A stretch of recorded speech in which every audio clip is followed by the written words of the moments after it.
You are listening to Fantha Tracks. Because of the following special program, Wonder Woman and the Incredible Hulk will not be presented this evening.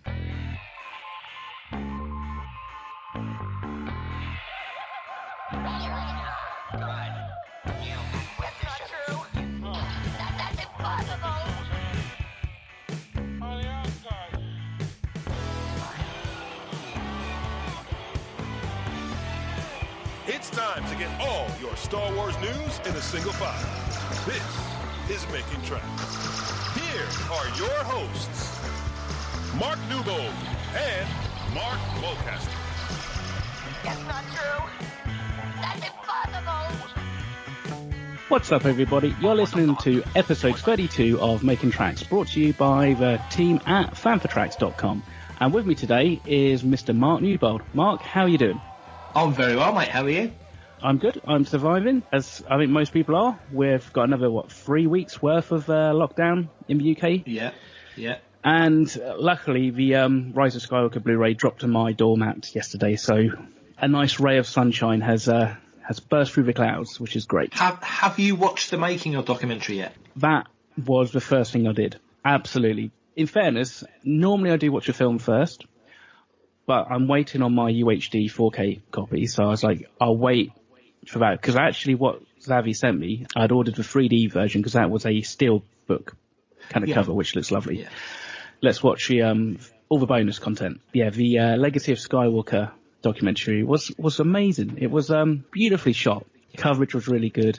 I think there's a really nice kind of balance of not dwelling on the past too much, but also balancing how the Rise of Skywalker does pay a lot of homage to the previous films. I thought it was great. Have you seen it? Yeah, I saw it a while ago. I thought it was magnificent, and I was lucky enough to interview Debs Patterson, who's the director of the documentary.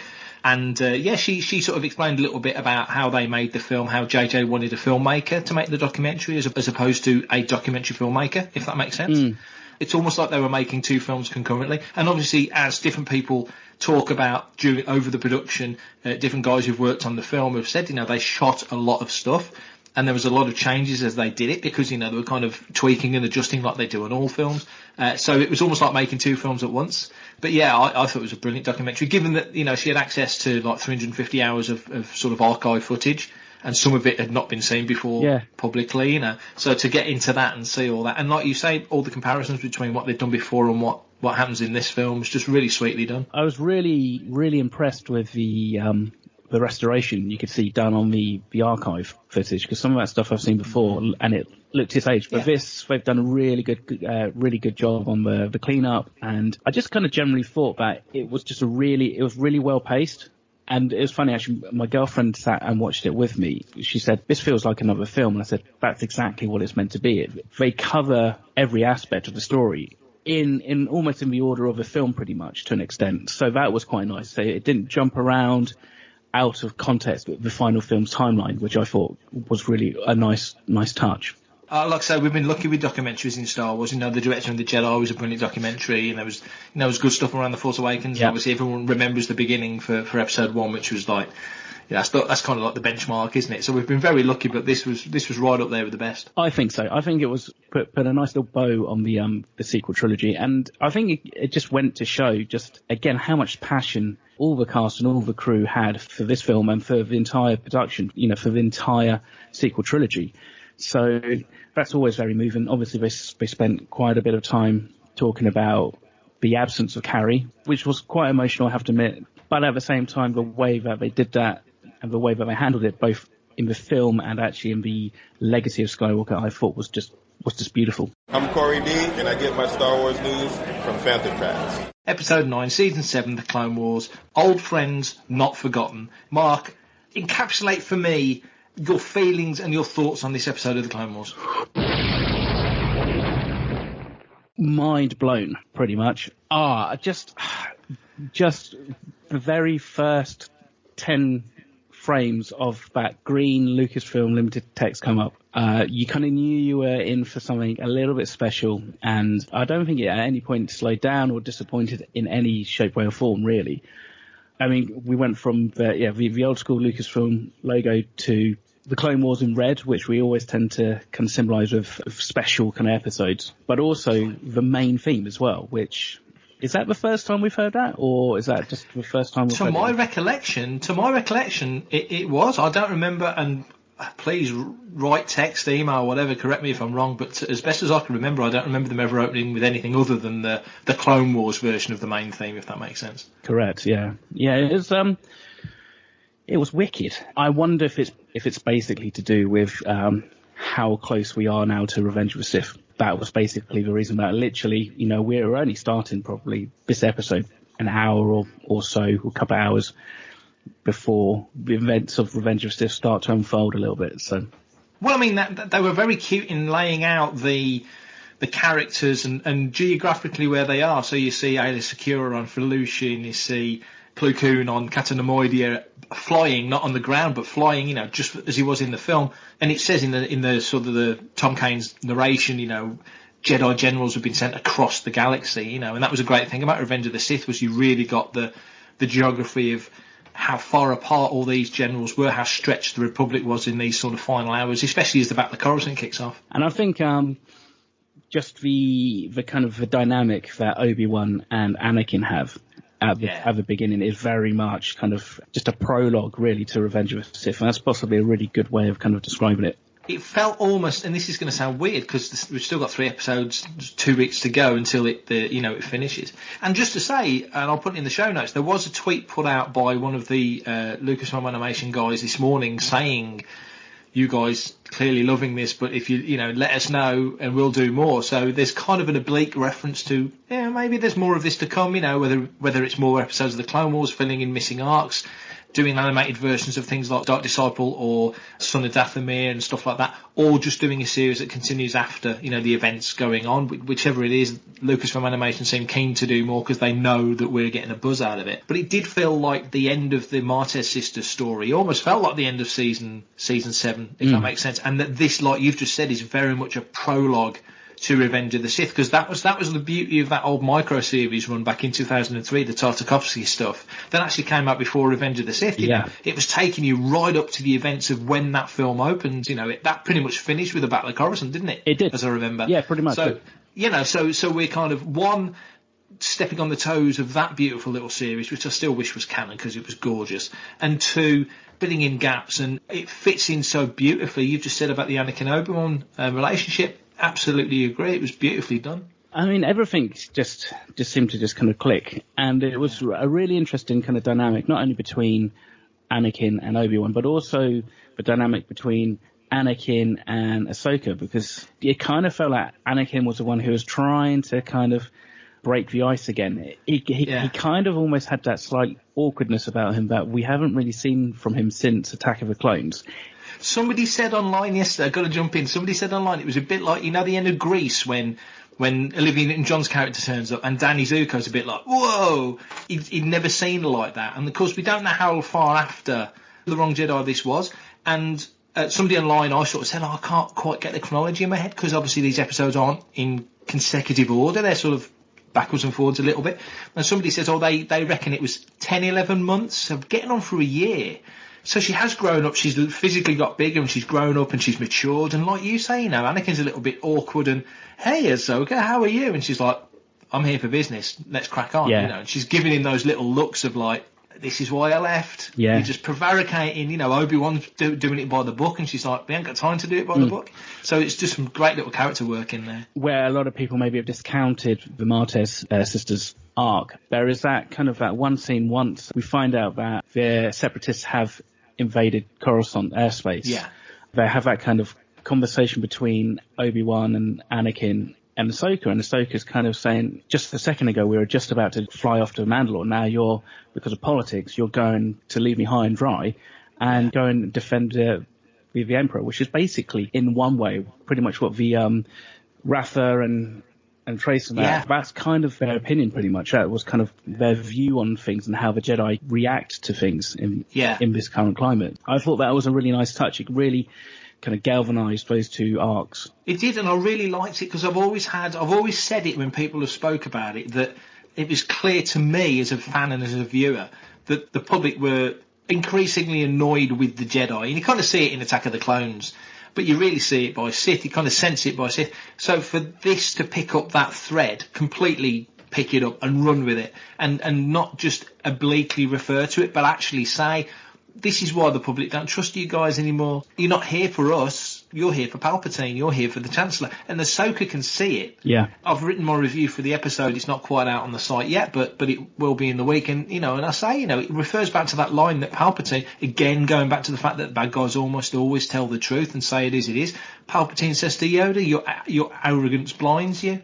Mace says it to Yoda in the dropship at the one point. Our ability to view the Force has been diminished. They know they're not seeing the Force correctly because all these other factors are sort of blinding their vision. And it's funny how Ahsoka's had to take that step away and live a bit of life and kind of keep her Jedi heritage down. Not just because she's not proud to be a Jedi and she's not responsible with the powers that she's got. She knows that if she was in a baying crowd of people, she'd have to fight her way out because the people's opinion on the Jedi is just so battered at this point. Yeah, and that distance, like you said, really kind of gives her that perspective. Absolutely. The visually, this episode was completely cinematic. I mean, some of the stuff in this is stunning. What did you make of that?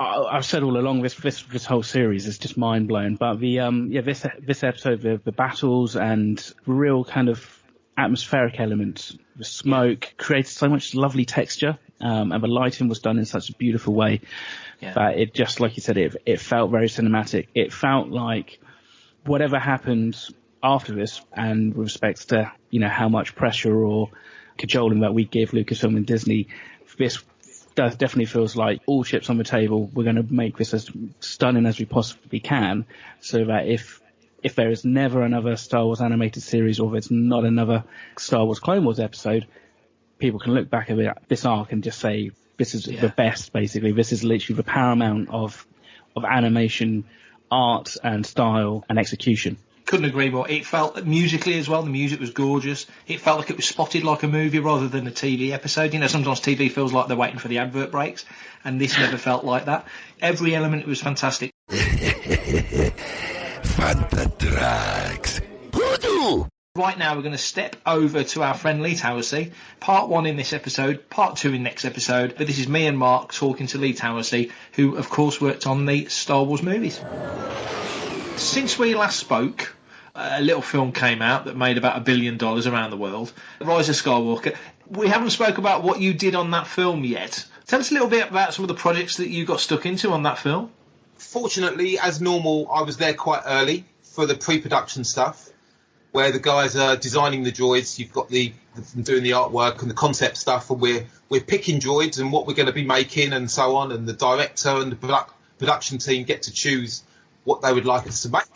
And it was quite a big team this time. The droid team, there was up to about 10 of us in our own workshop, and I was mainly looking after R2-D2 again. Plus, I was fortunate enough to be involved in some other droids as well. So when you get a sort of a layout of the droids that are available to be worked on in the show, obviously as you said, your predominant droid is R2. But of the other droids that are there available, how do they get sort of divvied out? Are there certain droids that are more specific to your skills and then to other people's skills? Is that kind of how it works? It is in a way, yes. The ones that usually land on my lap are the remote control droids. If they've got a drive base involved, if it's let's call it a glorified remote control car, because even R2-D2, he is just like an overweight R2 remote control car, really. Yeah. That usually ends up in my lap. So there is a little track droid that is in the encyclopedia. Unfortunately, you didn't get to see it in the film for very long. I think you just see the top of his head, but it's a blue and yellow droid. That was something I was involved in. And then I was just helping on any movement, any remote control movement on any of the other droids. Kieran Shah was riding on a droid, and he had some pedals that he had his feet on that were moving.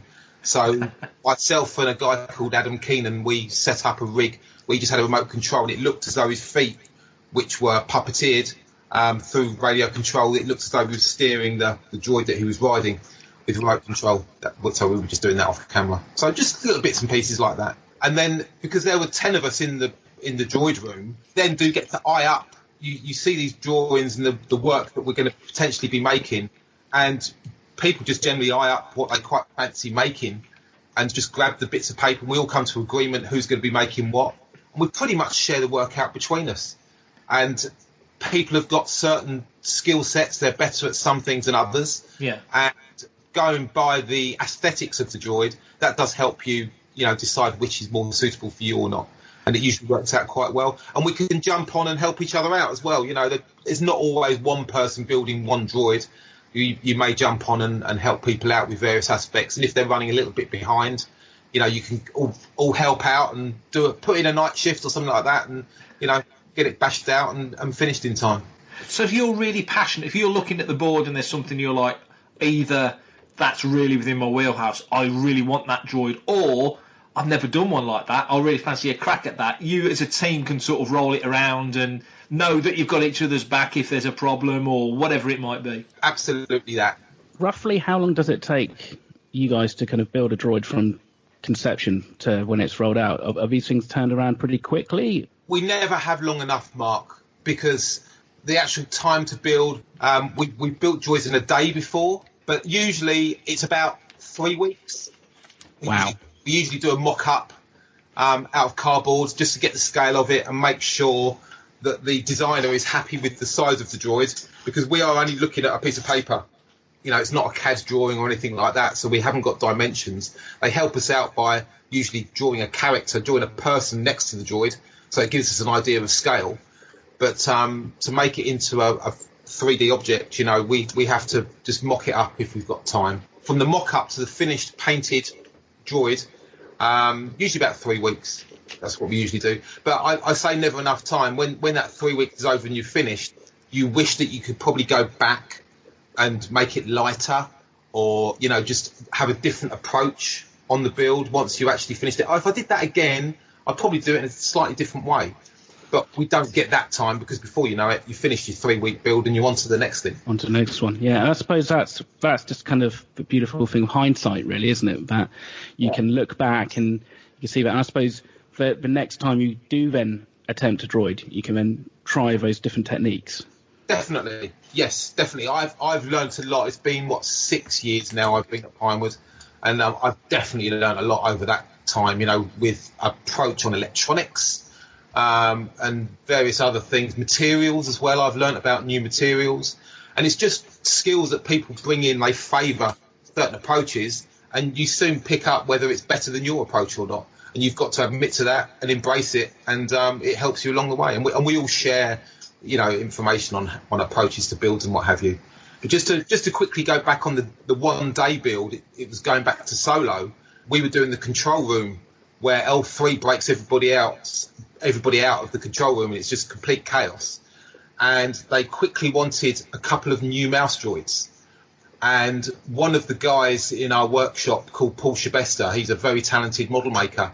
He went off in a day and built 2 new mouse droids, new designs, and then came back with them the following day. There you go, 2 mouse droids done. Wow. Which is amazing. And again, they made the encyclopedia. So one of them's like a cheese-shaped thing. They're both blue in colour. And the other one we call Twin Towers, because it's got 2 tall sections to it and like a trench run in the middle. But he made them in a day. And it's like, my God, amazing. So we do have to turn things around really quick on rare occasions. With the builds, when you mentioned you do cardboard mock-ups to give a sense of dimension for those, for the designs and such. A couple of things. One, how detailed are the mock-ups? Are they painted up just to give a rough idea of the aesthetics, so they sit in a scene, or are they literally just cardboard? And also, dimensions-wise, if you're building an R2 unit, is it always, what's an R2, 112 centimetres or something? Are they always the same sort of height, or is there variation in scale there as well? Okay, so the R2s, the astromechs are all exactly the same size, Mark. Yeah. We use that off the same plans, so that stays consistent through the films. But with other mock-ups on new droids, they can be from literally a basic sellotaped together cardboard, because again, it depends what time we have. We may have the production team coming round in the afternoon, and we have what we call a show and tell, where we'll have all the droids lined up, whether they be half finished, whether they've been greenlit and we know how we've got to make it, or it's just literally, well, let's try it. We'll do a cardboard shape, and it could be just a flat single dimensional shape as well, just on a standee. It just depends what time we've got. But I will say there was one guy, again, another talented model maker that was part of our team called Waldo, and he made a droid of foam board. He made it out of foam board as a mock-up, and it was so good. He ended up painting it, and it was so good. We used it in the film. It didn't go beyond the mock-up because it was so good. So it's a static droid. Was that in the Rise of Skywalker? It was in Solo. In Solo. Yeah. Can you find it in the crowd? Where is it? It's in the control room, and it's in the encyclopedia. It's the photocopier. It's called we called it the photocopier droid, and it was actually called the photocopier droid in the encyclopedia. Wow! But that was just our nickname for it. But so how Pablo got to know that was the name that we were lovingly calling it just in the workshop. It looks a bit like a photocopier, basically. We're not very creative with the names. Hello, I'm Warwick Davis, and you're listening to Fantha Tracks. What was the most unusual build you did, not only in terms of visually looking at it, but in terms of what you had to do to pull it together? Question. Me personally, I think the track droid, actually, which Pablo's kindly called the LT droid, it's got a nice track drive system on it, which Tim Berry designed, who I know you know very well. That was probably my favourite build that I've ever done. And what was so unique about that made it so special for you? Well, it was one of the first full droids that I'd made from a drawing, which was drawn up by Jake Lunt, that helped design BB-8. And it was quite a challenge. It was quite similar to an astromech, so I did have a bit of a starting ground because I knew how the approach was going to be. It was going to be an inner framework like R2-D2 has, and it was going to be shod in a skin like R2-D2 has. But it was smaller, and then it was integrating somebody else's work, which was Tim's drive system, into the track droid. So that became a challenge as well, just working together with someone. Through that build, Tim Berry's become one of my best friends, so great. Yeah. Travelled all over with each other, so it's brought us together as well. So it was pretty cool. And those track droids are pretty quick, because I've seen one. They do seem to kind of move quite quickly, don't they? They've got a different kind of way of moving compared to an astromech. Yes, Mark, they have, and that's just because of the track system, basically, and it's got a wider base as well, so it makes it more stable if it wasn't so top-heavy, as Mark witnessed when we were at MGM Comic Con a couple of years ago. I didn't laugh once. My mouth was just too agape to laugh. That's probably the last time we did a piece together, actually, Mark, which was when we discussed my charity auction that I was doing. That's right. We were having the interview as my droid was face planted. Yes, face planted. That's a good phrase. Yeah. I saw that. Yeah, that's that still gets quite a lot of mileage. I hear from the droid builders. Of course. Yeah. Sam Prentice likes to get some mileage out of the things I do, so of course it's got to be a wonderful bit of payback. I was really trying to pay him back for what he does to me, and he just was a victim of his own success, really, I think. You mentioned when you were doing the track droid and you were working closely with Tim in terms of you're building a large part of the exterior, but then within that there's drive systems that have to be integrated. Yeah. And so when you did builds before, I would imagine, correct me if I'm wrong, I would imagine for the most part you were working on your own, doing your own droid builds prior to working on the films. And then you're coming in, you're part of a different team where somebody may come up with a drive system that might not quite fit, and you've got to work together to make it work. That process, obviously, over the years and the different films has progressed. How involving is that to make these drive systems fit within quite a specific template? Let's say you're doing an astromech and you've got to make it fit. Yeah, well, thankfully now, because of CAD, a lot of people are starting to use that now. Now, don't get me wrong, CAD's an old system. CAD's been around for years. But as a hobbyist, that wasn't something I had at home. That wasn't something I had in my toolbox. I didn't know CAD. But now you've got people CADing things up on computers so they can physically see, well, look, this is the droid I'm building, Tim. This is the size that I'm going to build it from the mock-up, the cardboard shape that I originally made. Can you make a drive system to fit that? So he then transfers the measurements into his computer. He knows what motors we would like to use, and he literally mocks it up on the screen. So you see the droid grow before you on the monitor. And so he's got a good idea that it's going to work thanks to the CAD before he even actually started building the drive system. Which I suppose when you've got a fast turnaround, that's pretty crucial, isn't it? Indeed. Confirm that, yeah. Indeed. But CAD's still got its place, because a lot of people I know start with CAD. Some of the mechie guys, they CAD things up, and like with the animatronic heads and so on, that can take forever. That can take ages. If you're spending a week CADing stuff up, in my eyes, you're losing a week of building. You've still got to produce these physical objects. So, yeah, it's got its place, but a lot of people wouldn't be without it, and it's very useful.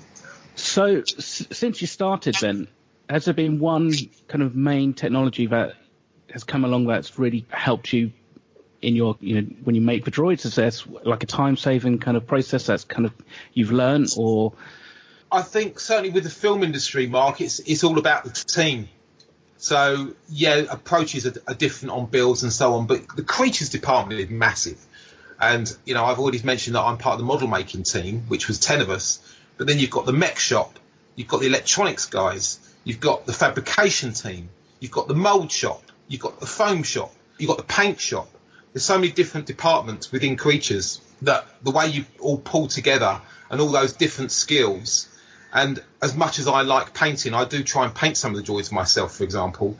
But the best thing you can do with that, as long as he's not overloaded with work, is pass it on to Henrik that runs our paint shop, and he'll do a great job with it. The best thing about working on the industry is the team effort and being part of the build. It's very rare that you entirely build an item, a creature, entirely on your own, because there'll always be a fabrication element. Even some of the droids that I build, if you've got a performer inside, there'll be strapping and padding inside to make it comfortable as possible for the performer, and that's where the fabrication team come in, and because they make up all the strapping and harnesses and so on. When you've got your droids laid out and they're being decided upon, do you know what location, do you know what planet these droids are going in? And I ask that because if you think of R2-D2, he was almost designed completely in isolation, and we've seen R2 in snow, in mud, in forests, in deserts. With some of the droids that are designed, let's say for Rise of Skywalker, were there any droids that were designed specifically being on Ajan Kloss or wherever it might be? Or are they just designed as a droid and they go where they go? Great question. Yeah, so what we do is one of our early meetings when we start on a production, the pre-production meeting, is the first people that have started in creatures are the designers, your Jake Lunt, your Luke Fishers and your Ivans and so on. Now, they'll have been drawing stuff up, and by then we'll have big boards and boards of drawings of droids and where they would probably appear. Now, they never use the planet name, so we never actually know if we're going back to Tatooine or Hoth or wherever. We never know that. But if there is a snowy planet or a desert planet, they'll just have code names, just like everything else throughout the film. So we don't always know until we see the script or we're actually there shooting where we actually are in the film. So to answer your question, yes, we do have a rough idea of the environment that the creature or the droid is going to be appearing, but that can change. Do you prefer it that the droid can be anywhere, or that it's if there's a droid that only ever lives on Tatooine, it's weathered or resistant to sand getting in its joints and all that sort of stuff? Yeah, I do. I like that they can move around. You do have to have the backstory though, because the people that are real passionate about it, they want to know how that droid got from that planet to that planet, and okay, we work around that by just repainting the droid. That's the workaround. But we do know roughly what sort of planet and environment the droid is going to be appearing on. But like I say, it can change. It can move. Right now, we are living through a really unusual period of not only our lives, but everybody else's lives. It's what's going on with people being at home and such. How are you getting through and coping and keeping busy with this current lockdown that we're in? Well, I'm very fortunate. I just started working on a production at Pinewood, which I can't talk about, I'm afraid, but I was just working there, having had a year off last year. And I was at home after we shot the Rise of Skywalker and the film was released, and I was fortunate enough to do some of the promotional stuff and the world premiere and so on. I was then home for a year. And, people see the glamour and, there you are, travelling the world and, working at Pinewood. It's all very nice. But there are downtimes in between, which was my pretty much entirely last year. It was a good testing point for this situation I'm in now, actually. I'm doing pretty much what I was doing last year, and that is building droids. I love it so much, as you guys can see, because I've got my camera open.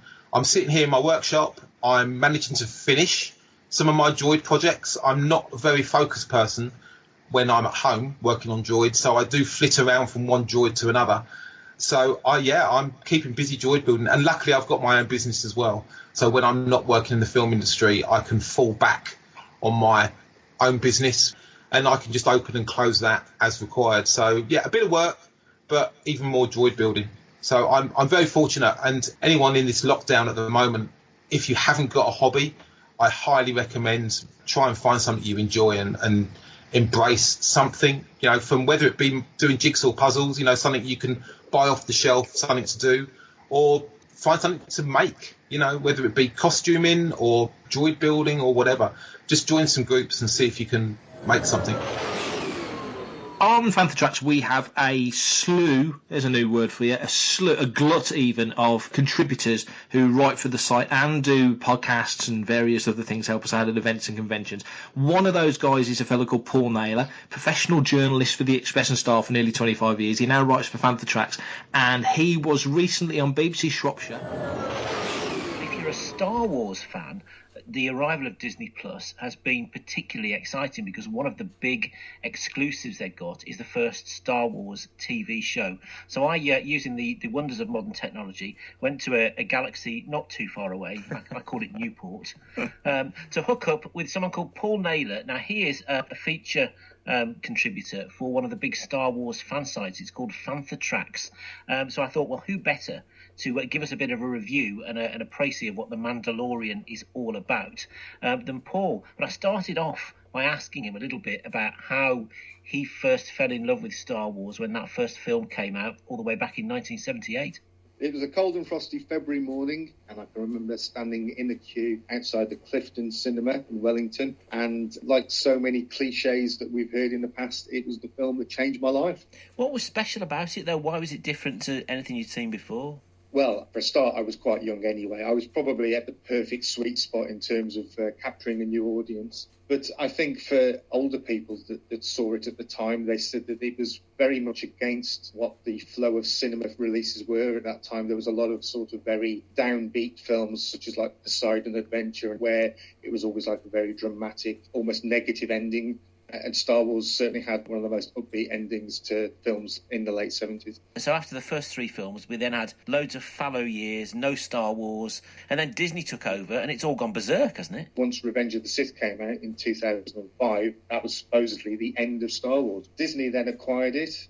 Automatically, there was talk of episodes 7, 8 and 9, but then there was also talk of all these standalone films and potentially TV projects, including live action, which they'd never done before. I think that the outputs that they've got lined up for TV looks way more interesting, perhaps, than the sequel trilogy was, if we're honest. So you now eagerly signed up to this new Disney Plus, which has arrived in the UK at pretty much spot on the perfect time when everybody's at home, isn't it? And of course, the brand new Star Wars TV series is one of the big attractions for it, isn't it? Yeah, there'll be many people in the UK that will have signed up purely for The Mandalorian.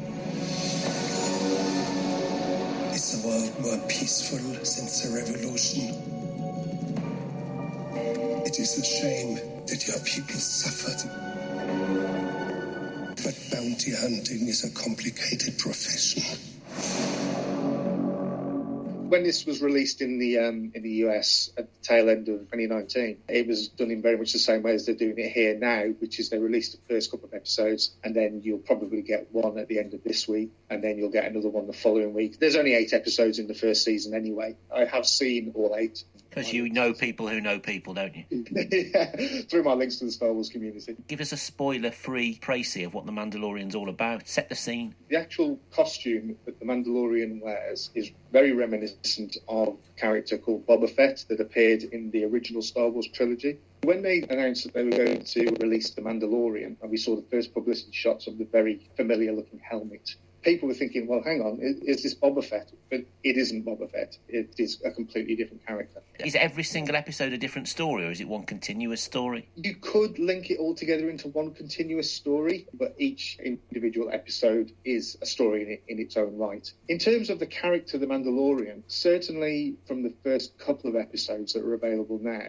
he's more akin to, say, Clint Eastwood's Good, the Bad and the Ugly kind of role. He's a man of few words, isn't he? He's a man of few words, he's a man of action, and he is very much that sort of the loner, the person that walks into a town, gets things done, gets out of town. Mandalorian, look outside. I'm waiting for you. Yeah? Good.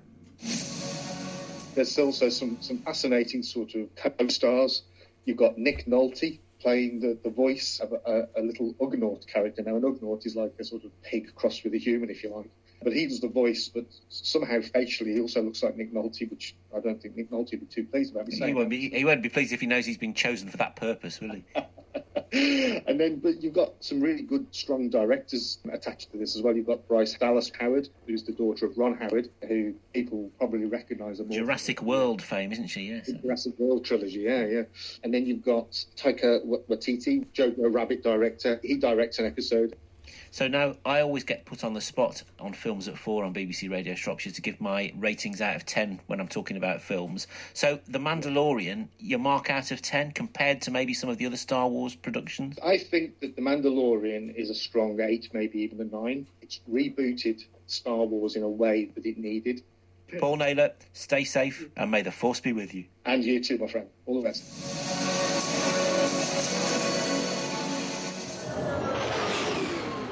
Hot dang! This is Darth Elvis and Imperials. I'm proud to be a part of the Panther Tracks family, and let me tell you, make sure you subscribe to the YouTube channel, follow us on Facebook and on Twitter, Instagram, and check out the website, panthertracks.com, baby.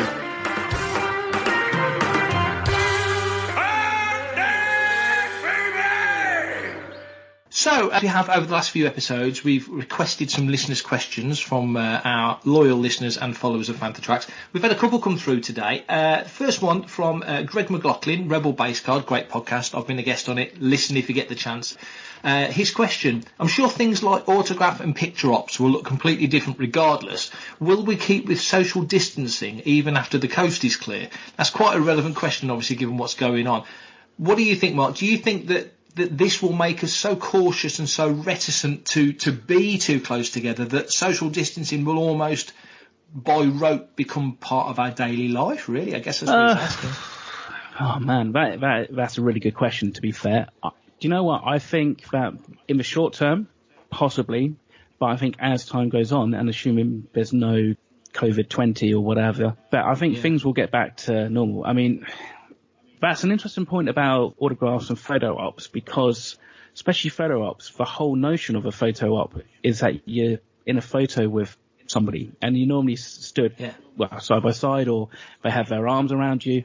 I guess it will kind of come down to the talent, whoever's actually posing for the photo, and if they're comfortable with that. Again, I suppose with autographs, you could, like we kind of see in stores at the moment, you could probably do it at a slight distance.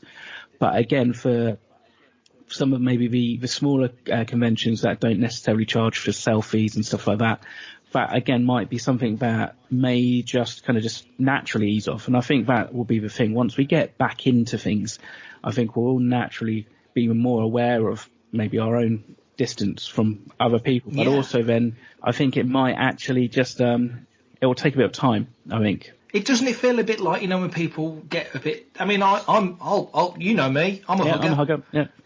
I see you, I'll give you a hug, and lots of friends aren't, that's just me. And there's always that, it almost seems, and it's not, because people are people and everyone's different, but sometimes people are a little bit like hands up, like personal space. Keep a metre square around me, thank you very much. Some people don't like that. And I think now, because this has happened, more people, not because they don't want to give you a hug, not because they're being antisocial, just because they're being careful. And I think, photo ops I think that's the key line in that question. Photo ops to me feels like the one that you look at it and go, well, if you're a 20-year-old fan meeting a 70-year-old actor, is that 70-year-old actor going to want to be put in that predicament where, one, they've got to kind of go, well, no, sorry, or it's not safe? Or you're a 70-year-old fan meeting a 20-year-old actor, and the actor's like, oh, God, I don't want to give this to some poor old guy or lady. You know what I mean? So there's a lot of questions around that. And, of course, companies, big companies, convention companies, make a lot of money and have made real slick operations out of bang photo, bang photo, bang photo. Thank you very much. There's your print, off you go, you know. And it's a really slick operation, and it works great because everybody wins. Yeah. The actor wins. The fan gets what they want. The company running it gets the money side of it. So, of course, they get what they want. So everybody wins in that scenario. But now, you know, you think, I know Ruth's been very diligent. We've got about 6 bottles of hand gel. We've been kind of quietly stocking them up because we do. Even in the house, we've not physically interacted with anybody else for like 4 weeks plus, apart from each other. I'm always putting the gel on my hands, so, you know, just almost as a habit. So I think that will happen. I think fanny packs are going to come back in. That's one thing. We're all going to have to carry stuff around. But I just wonder, it's a great question from Greg. I just wonder whether or not it will, at Celebration, we'll have all, you know, everyone gets together when Ashley comes out with Filoni to do the Ahsoka Day thing, you know, everyone's on the steps outside the convention centre and everyone's happy and together because, God, we love this character and we want to celebrate it. Will we see that again? Will we see you guys, Rebel Legion, all stood together on the steps at the XL doing a group photograph? You know, it just makes you wonder whether or not these things will change. Well, now they brought it up, there's a couple of things. One thing, obviously, things will change the moment that a vaccine is more widely available, or is available, I should say. Which obviously we've all heard the news that lots of different companies and labs and universities are all trying to work at vaccines and again, different testing.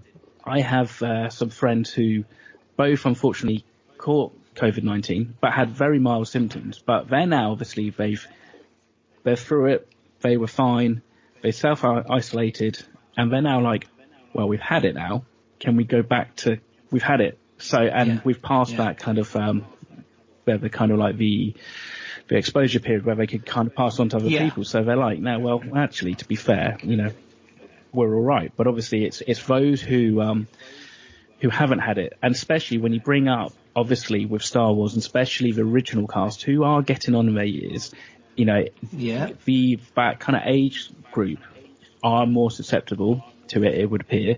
So therefore, are they the ones who will be more likely to say, you know what, I'm not comfortable doing this, and I'm not comfortable with such close proximity to fans and that. And I think, again, as time goes on, things will probably kind of like relax a little bit. But like with everything that at least the Rebel Legion does, if you don't want to be in a group photo, you don't have to be. I think when we get to places like Celebration, people will be hopefully not necessarily thinking about it so much. It might be a topic of conversation that kind of precedes the convention, but I think once people are there, I'd like to think that, you know, they'll be, you know, more concerned about meeting friends and probably hugging people and stuff like that. And like you say, there are some people who have always been more kind of aware of their own like social distance and space and stuff. And so it just might be more acceptable for people to feel comfortable saying, it's all right, I don't want to hug today, and not feel like they're being some kind of like awkward person or something. Does that make sense? I've rambled quite a bit on that. It makes sense. No, it does make sense. And it's well, there's no right answer, is there? It's a tricky one, and it's a fluid situation as well. You know, we hear all different things about whether or not you can catch it again. You know, it's the type of virus that it is. It feels like it could potentially be seasonal. It could be something that comes and goes. You know, vaccines are going to change because the virus will change, like flus change every season and colds change and such. So we just don't know. But great question from Greg. You've got another question from another listener. Okay, so this came from young Brian up in Scotland, and he basically says, Star Wars comics and books, should they be released digitally or held back to support the brick and mortar comic book stores? So in other words, in this time, as we've seen already, like Marvel Comics haven't released any comics this month, but should they just now release them digitally for those who do consume it digitally, or should they, like I say, hold them all back until they can release them in print form as well?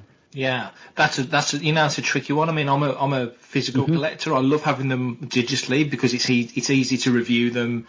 You know, if it's on my screen, I can flick through it and such. You know, so it's handy to do that.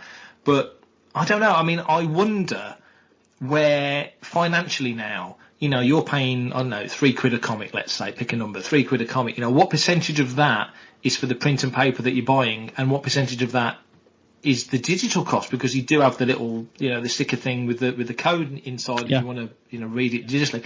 So part of my head thinks a solution might be that they make these comics available on Marvel.com or through StarWars.com or something, and you pay whatever the percentage of that is, and then when the comic comes out, they knock off that percentage from the physical comic, because the comic physically is going to come out X amount of weeks after you've been able to get it digitally, so it's not a current comic, if that makes sense, but you still want to own it, so you still want to physically own it. So is there some sort of trade-off we can do between the two?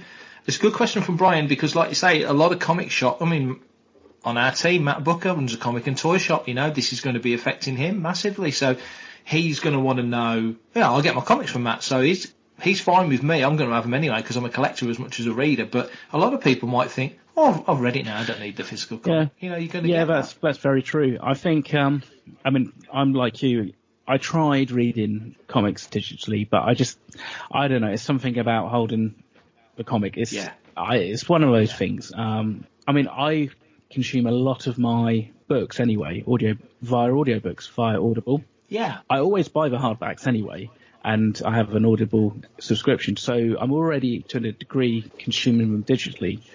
But again, I think with novels, I think there's a much broader access to kind of like e-readers and Kindles and stuff like that. And I don't think that necessarily really affects how you consume it. But I don't know. It's like I said, it's something about not being able to turn the pages as quick as I would do in a. It's a tactile thing, isn't it? It's a tactile thing. Yeah. But like you said, I think fundamentally, really, the impact is going to be felt on the bricks and mortar stores, especially the independents, who tend to struggle anyway. I don't get my comics from that, but I do get them from a comic book store down in Cove, Darkstar, and they do a subscription, and they already offer a small discount for anybody who has a subscription. That's just how they operate. But I suppose it kind of comes down to how long is this going to go on for, really, and also how long can the publishers sit on content before they're kind of like, we need to start moving stuff, and also again, the April comics were already printed pretty much, but obviously I don't know how far in advance they need to print comics. So at what point do you go, well, the May ones haven't been printed yet, so we could do that digitally, or we've missed our deadline for that, and do we push them all back, or do we have to then start thinking about releasing 2 or 3 comics a week to catch up with our schedule, because obviously they solicit, 3 months in advance. How do people know how to, what stock to order if there's nothing to buy at this time? It's a really good question, actually. It is, and like I say, my comics are held back, so I get a big wad at once. Maybe I should start thinking about getting them sent out monthly, and get them sent out in smaller batches instead of waiting on them, But like you say, it's a difficult situation, especially for, like you said, independent comic store owners, but also massive problems for Marvel and DC and the big publishers, because, like you say, if you know that your fan base, if you like, via independent comic shops are bunching them up, and they'll collect them all, and it's like, okay, you might not pick his up till June, so it doesn't matter if May's late or whatever, but you want to read the comics, you want to keep people hooked in. Marvel want to keep people invested in all the superhero titles, and clearly Star Wars, because it's just this massive ongoing storyline. There's got to be a middle ground. So in answer to the question, I think if they can find some sort of middle ground where you can read them now digitally, but then pick them up later as a physical comic, it's not going to help the comic shops in the short term, but at least it means there's some cash flow coming in when we, fingers crossed, get this all up and running again. Yeah.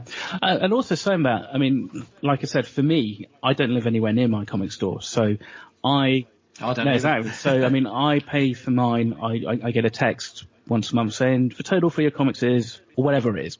So I phone up and I pay, and they post them out. So really, to an extent, if more people are happy to do that, and actually if this does go on for longer, people like Matt and Matt are willing and are able to say, okay, well, we're now going to do your subscriptions on a monthly basis. So each month you're going to get a watch. They could almost go to a mail order service in the interim. That's if the actual comics are being produced. That's the big question, isn't it? That's the big question.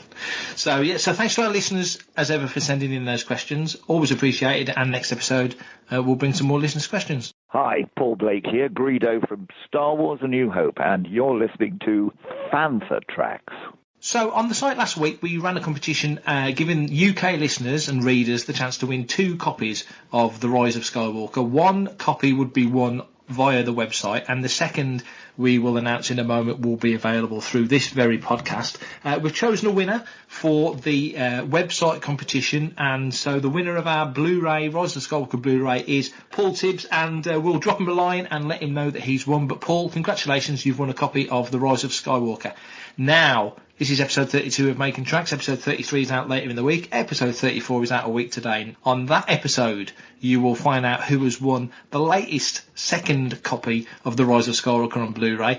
To win that, all you have to do is listen to this episode and then head to fanthatracks.com, where we will post an article telling you, the listeners of this podcast, how to win. So you're going to have to listen to this episode to get the answer to this one. You're going to listen to the episode. There'll be a question related to this episode. You've got to answer it correctly. You get put in the hat. The winner gets picked out. Next Tuesday, we'll let you know. Second copy of The Rise of Skywalker on Blu-ray. Congratulations to Paul, and good luck in the competition. Woohoo.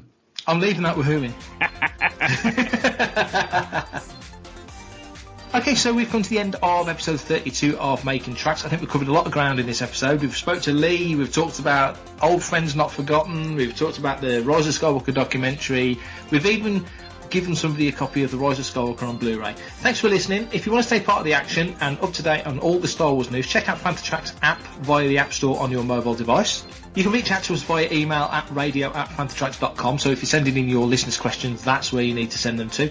Comment, like and share on any of our social media feeds at Fantha Tracks, and be sure to subscribe, leave us a review, preferably a 5-star one, on Apple Podcasts, Google Podcasts, Spotify, or your podcatcher or smart speaker of choice. Thank you, Mark, for being with us again for another wonderful episode of Making Tracks. You're welcome. I've got nowhere else to be.